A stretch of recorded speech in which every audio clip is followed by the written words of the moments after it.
Hello everyone. आज के इस वीडियो में अध्याय 1 फसल उत्पादन एवं प्रबंधन एट ग्रेड अभ्यास पुस्तिका कक्षा 8वीं विषय विज्ञान की जो आपकी पुस्तक है बच्चों, ये आपके न्यू पुस्तक हैं 2025-26 सेशन के लिए, जो इस वर्ष आपको आपके स्कूल से मिली होगी। आज के इस वीडियो में फसल उत्पादन एवं प्रबंधन का कंप्लीट सॉल्यूशन आपको इस वीडियो में बताया जाएगा। अध्याय 1 फसल उत्पादन एवं प्रबंधन, इसको अच्छे से पढ़ लेना है यहाँ से, और पढ़ करके यहाँ कृषि में उपयोग आने वाले उपकरणों को छांट करके इस बॉक्स में लिखना है। इसके बाद यदि कोई और उपकरण आपने देखा है तो यहाँ पर लिखें। तो इनके अलावा हल, ट्रैक्टर, सीड ड्रिल के अलावा भी और उपकरण होते हैं जो खेती, फसल काटने के लिए, खेती करने के लिए उपयोग में लाया जाता है। तो हंसिया, कल्टीवेटर, फावड़ा और हार्वेस्टर भी होता है, तो इनको भी यहाँ बॉक्स में लिख देना है। इसके बाद फिर चलो फसल बोएं, तो यहाँ लिखा हुआ है, इसको पढ़ना है और इधर लिखना है। जैसे ये चौकोर वाला बॉक्स है, इसमें इधर बुआई लिखा है तो इधर भी अपन को बुआई लिख देना है, और ये गोला वाला वृत्त वाला है, इसको भी यहाँ खाद एवं उर्वरक देना, तो यहाँ भी अपन को भर देना है खाद एवं उर्वरक देना। तो ये बहुत आसान है, इसको पढ़ना और पढ़ करके इसको भर सकते हैं। अब हमारा ये पहला प्रश्न आता है कि सही विकल्प के आगे सही का निशान लगाओ। तो विकल्प में को हमें पढ़ना है, चार विकल्प दिए रहे हैं और प्रश्नों को पढ़ करके इसको टिक लगाना होता है। जैसे गेहूं, चना तथा मटर की फसल उगाने की समय अवधि है। तो पहला ऑप्शन जून से सितंबर तक, अक्टूबर से मार्च तक, मार्च से मई तक और मई से अगस्त तक। तो इसमें हमें बी नंबर कि अक्टूबर से मार्च महीने में हम गेहूं, चना और मटर की बुआई करते हैं। सेकंड है, पहेली जल की कमी वाले क्षेत्र में रहती है, वह सिंचाई के लिए किस विधि का उपयोग करे कि जल व्यर्थ ना होकर सीधे पौधों की जड़ों को मिले। तो छिड़काव तंत्र, ढेकली, ड्रिप तंत्र और राहट है, जिसमें से इसका आंसर सही उत्तर ड्रिप तंत्र होगा।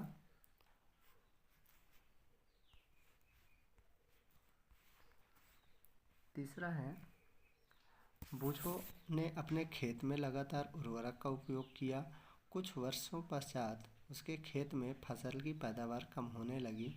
पहेली ने उसे अपने खेत में जैविक खाद का उपयोग करने की सलाह दी। जैविक खाद के बारे में सही कथन है। तो पहला है, इसमें मिट्टी की जलधारण क्षमता में वृद्धि होती है, और बी नंबर है, इसमें मित्र जीवाणुओं की संख्या में वृद्धि होती है। तो हमारा ये दोनों ऑप्शन सही होगा, तो इसलिए हमें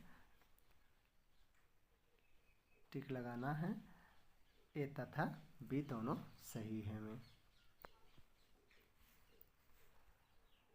चौथा है, कृषि कार्य में किस यंत्र द्वारा बुआई करने से समय तथा श्रम की बचत होती है। तो इसका सही उत्तर है सीड ड्रिल। फिर पांचवा है कि उपरोक्त चित्र में गमले ए, बी तथा सी उपरोक्त चित्र में गमले ए, बी तथा सी में चने के बीज को अंकुरित कर लगाया गया। बताइए किस गमले में पौधे का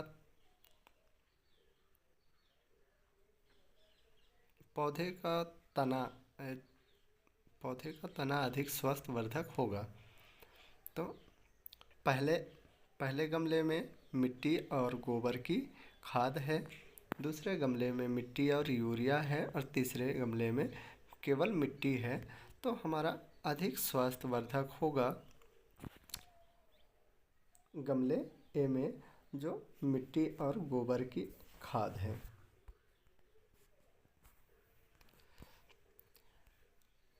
अब प्रश्न क्रमांक 2 है, दिए गए शब्दों में से चुनकर रिक्त स्थान की पूर्ति कीजिए। तो यहाँ खाली स्थान भरने के लिए कहा गया है और ये ऑप्शन हमारे पास हैं, लिखा हुआ है। प्रश्नों को पढ़ना है और यहाँ भरना है। तो बूझो द्वारा अपने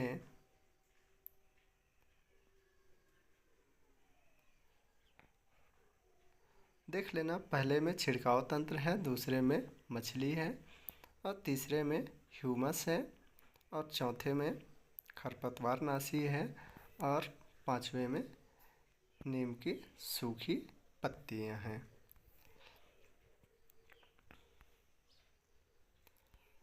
अब अति लघु उत्तरीय प्रश्न में आ जाते हैं।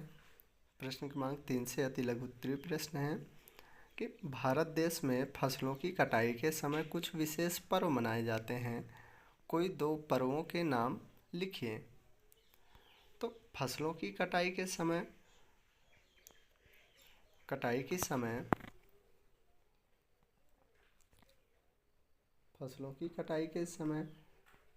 यहाँ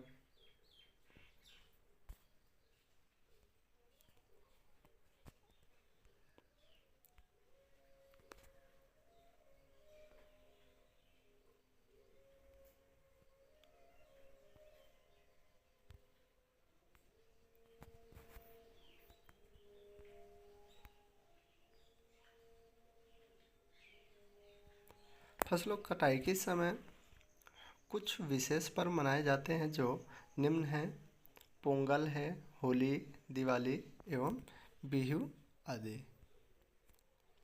तो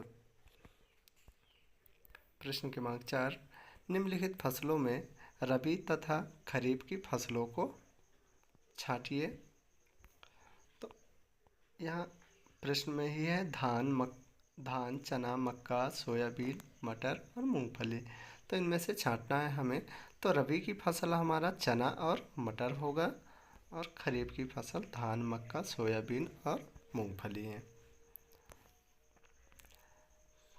5वां प्रश्न है, बाजरे की फसल के लिए गर्म एवं आर्द्र मौसम की आवश्यकता होती है।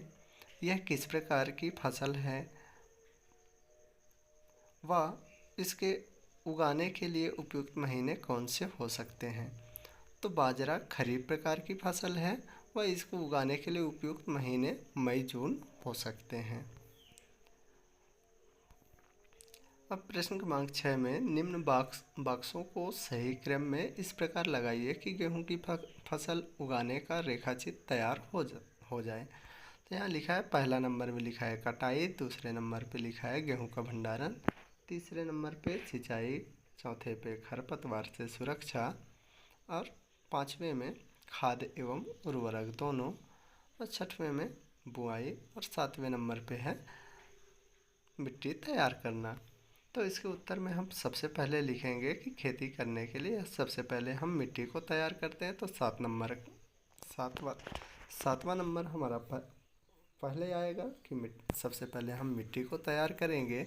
इसके बाद छठवें नंबर का पर है बुआई। तो हम दूसरे मिट्टी तैयार करने के बाद हम बुआई करते हैं। बुआई करने के बाद फिर खाद एवं उर्वरक देते हैं। फिर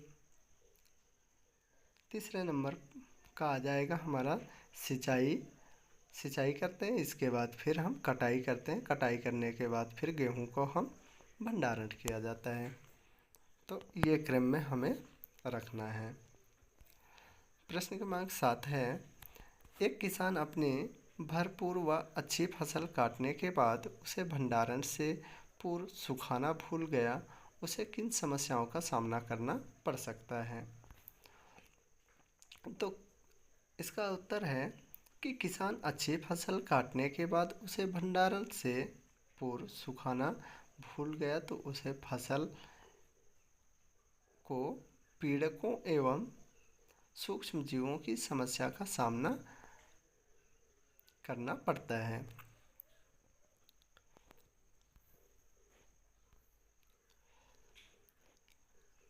अब लघुत्तरीय प्रश्न आ गए, थोड़ा उनसे बड़ा प्रश्न है, इनके उत्तर थोड़े से बड़े होंगे। प्रश्न क्रमांक 8 है, बूझो अपने खेत में बुआई के लिए पारंपरिक तरीके का प्रयोग करता है और पहेली अपने खेत में बुआई के लिए ट्रैक्टर द्वारा संचालित सीड ड्रिल का उपयोग करती है।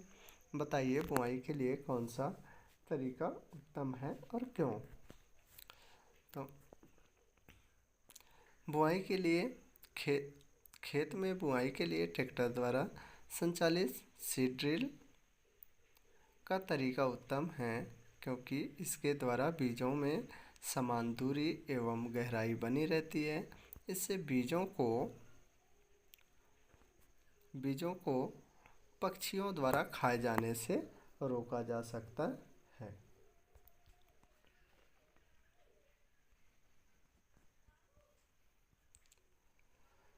अगला प्रश्न 9वां प्रश्न है हमारा कि चित्रों को पहचानिए। ये चित्र सिंचाई के किस पद्धति से संबंधित हैं। चित्रों को नामांकित कीजिए।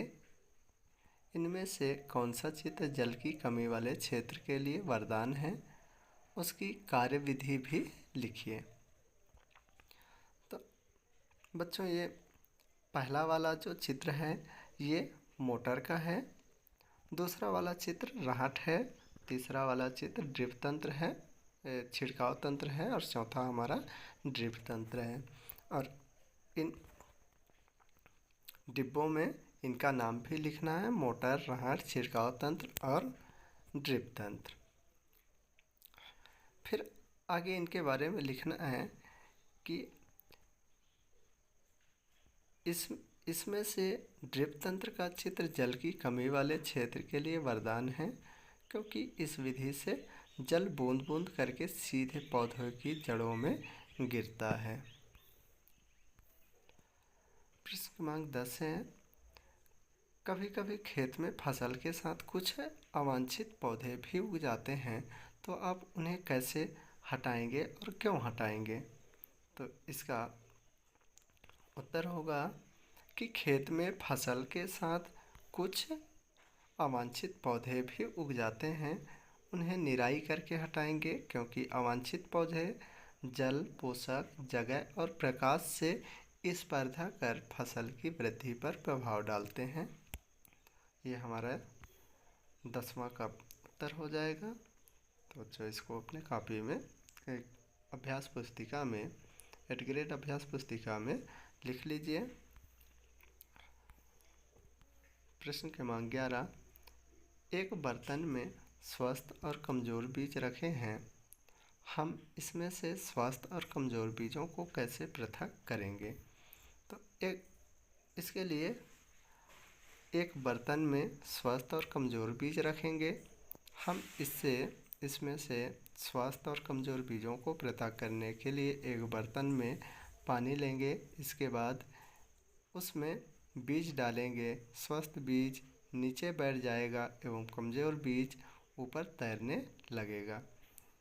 तो इस प्रकार से हम स्वस्थ बीज का चयन करते हैं। तो इसको अपने किताब में लिख सकते हैं। प्रश्न क्रमांक 12, आपको खेती के लिए एक सूखा भूखंड दिया गया है, बीजों को बोने से पूर्व आप क्या क्या तैयारी करेंगे। तो प्रश्न क्रमांक 12 का उत्तर इस प्रकार है कि बीजों को बोने से पूर्व हम सबसे पहले मिट्टी को पलटना तथा उसे पोला करेंगे क्योंकि इसे उलटने पलटने और पोला करने से पोषक पदार्थ ऊपर आ जाते हैं और पौधे इन पोषक पदार्थों का उपयोग कर सकते हैं। अतः मिट्टी को उलटना पलटना एवं पोला करना फसल उगाने के लिए अत्यंत महत्वपूर्ण है। तो यह दीर्घोत्तरी प्रश्न क्रमांक 13, बूझो एवं पहेली अपने अपने खेत में खड़ी फसलों को देखकर बातचीत कर रहे हैं। बूझो कहता है कि पहेली, तुम्हारे खेत में गेहूं की फसल बहुत अच्छी आई है, पौधे बहुत तेजी से वृद्धि कर रहे हैं। पहेली कहती है, हाँ, मैंने फसलों में इस बार उर्वरक अत्यधिक मात्रा में डाला है, तुम बताओ। बूझो कहता है, मैं अपने खेत में गोबर की खाद तथा वर्मी कंपोस्ट का उपयोग कर रहा हूँ। पहेली, उर्वरक में पादप पोषक तत्व जैसे कि नाइट्रोजन, फास्फोरस तथा पोटेशियम प्रचुरता में पाए जाते हैं, लेकिन उर्वरक में मिट्टी का गठन खराब हो जाता है। पहले कहती है, बूझो, तुम्हारे द्वारा बनाई गई जैविक खाद से पौधों की वृद्धि धीमी अवश्य होगी, लेकिन तुम्हारे खेत की मिट्टी को ह्यूमस अधिक प्राप्त होगी और तुम्हारी फसल अधिक गुणवत्ता वाली और स्वास्थ्य के लिए लाभकारी होगी। तो उपरोक्त बातचीत के आधार पर प्रश्नों के उत्तर दीजिए। तो हमें प्रश्नों के उत्तर यहीं से मिलेगा, इसको अच्छे से पढ़ लेना। पढ़ने के बाद पहला है, उर्वरक में कौन कौन से पादप पोषक तत्व प्रचुरता में पाए जाते हैं। तो उर्वरक में नाइट्रोजन, फास्फोरस तथा पोटेशियम तत्व प्रचुरता से पाए जाते हैं। सेकंड है, मिट्टी को ह्यूमस कौन प्रदान करता है। तो मिट्टी को ह्यूमस सूक्ष्म जीव प्रदान करते हैं। हमारा प्रोजेक्ट एक मूंग अथवा चने के बीज लेकर उन्हें गीली रुई अथवा कपड़े में लपेट कर रखिए एवं होने वाले परिवर्तन को तालिका में नोट कीजिए।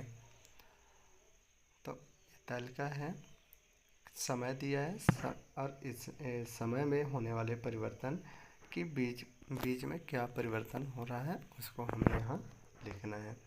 तो 24 घंटे में होने वाला परिवर्तन, 24 घंटे में बीज अंकुरित हो जाता है और 2 दिन में अंकुरण का बढ़ना होता है, 5 दिन में मूंग का छोटा पौधा बनना और 10 दिन में मूंग का बड़ा पौधा बनना, ये परिवर्तन होते हैं। ब नंबर है, बीजों के अंकुरण की विभिन्न अवस्थाओं का आपने जो अवलोकन किया उनको चित्र बनाकर दर्शाइए। तो जो यहाँ हमने लिखा है वही यहाँ हमारे चित्रों में भी है कि पहले अंकुरण बनेगा, इसके बाद फिर अंकुरण बढ़ेगा, बढ़ने के बाद छोटा पौधा बनेगा, इसके बाद फिर बड़ा पौधा बनेगा। तो इसको अपने किताब में बना लीजिए। प्रोजेक्ट 2 है, किसी खेत, पौधशाला, नर्सरी अथवा बगीचे का भ्रमण कीजिए तथा निम्नलिखित जानकारी प्राप्त कीजिए। तो पहला है कि बीज चयन का महत्व, दूसरा है सिंचाई की विधियाँ, तीसरा है अधिक शीत, अधिक गर्मी व अधिक वर्षा का पौधा पर प्रभाव, उपयोग में आने वाले उर्वरक एवं खाद और व्यावसायिक उपयोग। तो इसमें पहला में हम बीज चयन का महत्व में लिखेंगे। बीज चयन का महत्व अच्छी फसल के लिए होता है। सिंचाई की विधि, तो सिंचाई की विधि ड्रिप तंत्र और छिड़काव तंत्र है। फिर अधिक शीत, अधिक गर्मी व अधिक वर्षा से पौधा खराब होगा। और चौथा है उपयोग में आने वाले उर्वरक एवं खाद। तो उपयोग में आने वाले उर्वरक और खाद यूरिया, पोटास, एनपीके उर्वरक एवं गोबर खाद का प्रयोग ज़्यादा अच्छा रहता है। फिर व्यावसायिक उपयोग आय के प्रमुख स्रोत हैं। फिर कृषि में उपयोग आने वाले कुछ मशीनों के चित्र एकत्र कीजिए तथा इन्हें अपनी फाइल में लगाकर उनके नाम तथा उपयोग लिखिए। तो कल्टीवेटर और सीड ड्रिल। पानी की कमी वाले क्षेत्र में सिंचाई की किस विधि का प्रयोग होता है। ड्रिप तंत्र विधि और छिड़काव तंत्र विधि। कुछ पौधों को खेत में रोपित करने से पूर्व पौधशाला नर्सरी में क्यों उगाया जाता है? तो पौधों को खरपतवार से बचाने के लिए पौधशाला में उगाया जाता है। फसल के साथ कुछ पौधे प्राकृतिक रूप से उग जाते हैं। ये पौधे फसल के लिए किस प्रकार हानिकारक हैं? तो प्राकृतिक रूप से उग जाने वाले पौधे फसल की वृद्धि के लिए हानिकारक हैं। फसलों के भंडारण की विधियां लिखिए। तो फसलों के भंडारण की विधियां हैं, सब पहला नंबर सुखाना, फिर दूसरा छानना।